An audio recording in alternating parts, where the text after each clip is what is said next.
আসসালামু আলাইকুম। আজকে খামারের দুইটা সমস্যা নিয়ে কথা বলবো। সমস্যাটা হচ্ছে, আমার এই গরুটা কেনার পর, এটা ষাঁড় গরু কেনার পর থেকে পাতলা পায়খানা। আজ প্রায় 1 মাসের উপর হয়ে গেছে, 1 মাসে প্রায় 35-36 দিন। এখন পর্যন্ত ওর পাতলা পায়খানা কমে নেয়, আর এমন কোনো ঔষধ বা অ্যান্টিবায়োটিক নাই যে ওকে খাওয়াই নাই। সব কিছু খাওয়াইছি, তারপরে ওর পায়খানাটা স্বাভাবিক হচ্ছে না। পূর্বে স্বাভাবিক ছিল, এরপর থেকে আর স্বাভাবিক করতে পারতেছি না। আর 2 নম্বর সমস্যাটা হচ্ছে, আমার যে গাভীটার ইদানিং 2-3 দিন যাবৎ দেখতে পারছি, এই দেখেন, এইখানটা ফুলে গেছে, পানি জমে গেছে। এটা কি একটু জানাবেন আমারে? এই দেখেন, এইখানটা এই সিনা বরাবর, এখানে তো আমি প্রথমে ভাবছিলাম এটা চর্বি বা গোস হয়তো বা হইতে পারে, এখানে চর্বি জমছে এরকম ভাবছিলাম। কেননা এগুলো শাহিয়াল গরুর, বিশেষ করে শাহিয়াল গরুর থাকে। ওই যে দেখেন কতটা ফুলে গেছে, পানি জমে আছে। একজন বলল যে এটা নাকি লেবারের সমস্যা। যে সকল খামারি ভাইয়েরা আছেন একটু জানাবেন এর চিকিৎসা কেমন কি, বা কোন ধরনের চেষ্টা করতে হবে, এগুলো জানাবেন। আর আরেকটা সমস্যা হচ্ছে, ওট ওট এই যে দেখেন কি পরিমাণের পাতলা পায়খানা করছে, একবারে এর গোবরটা দেখেন। ও যাই খাক না কেন, ঘাস, খড়, দানাদার, সবসময় পাতলা পায়খানা করে। ওকে কি খাওয়ানো যায়? মানে ওর প্রত্যেকটা ট্রিটমেন্ট দেওয়া শেষ হয়ে গেছে, ওষুধ থেকে অ্যান্টিবায়োটিক সব কিছু দিছি।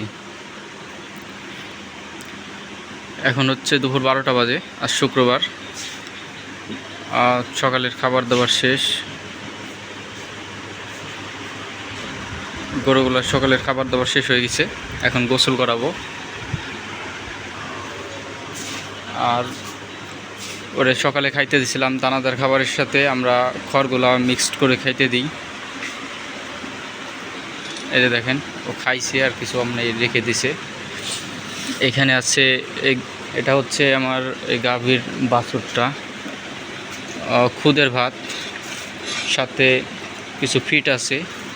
ফিট বলতে ওই দেখেন কি পরিমাণের পাতলা পায়খানা। ফিট বলতে আমি বর্তমান তীরের ফিটটা খাচ্ছি। তীর মিট কিং যে ফিটটা আছে ওইটা, খুচরা 1320 টাকা বিক্রি করে, পাইকারি 1300 টাকা করে বিক্রি করে আমাদের এদিকে।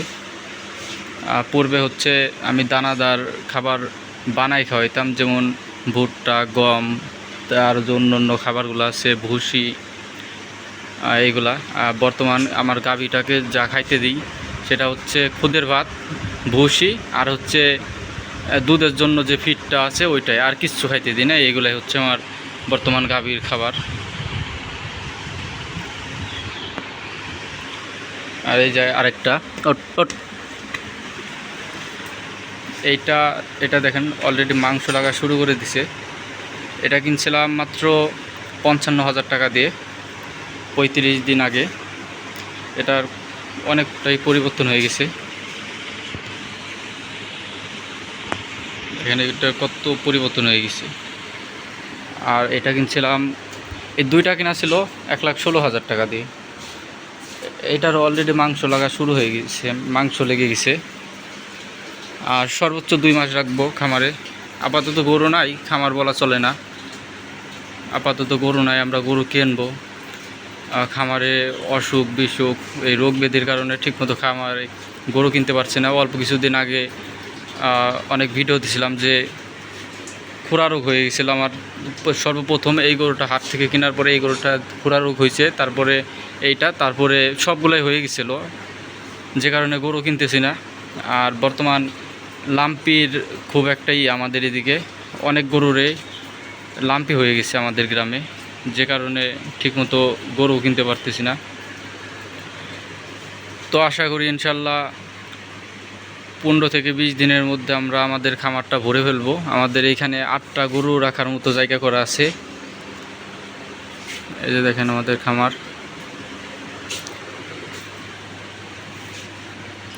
যাই হোক, যে সমস্যাটি নিয়ে কথা বলতেছিলাম, ওই গাভীটা আর এই পাতলা পায়খানা। এর যদি অন্য কোনো ট্রিটমেন্ট থাকে আমাদের জানাবেন প্লিজ। ধন্যবাদ সবাইকে। আসসালামু আলাইকুম।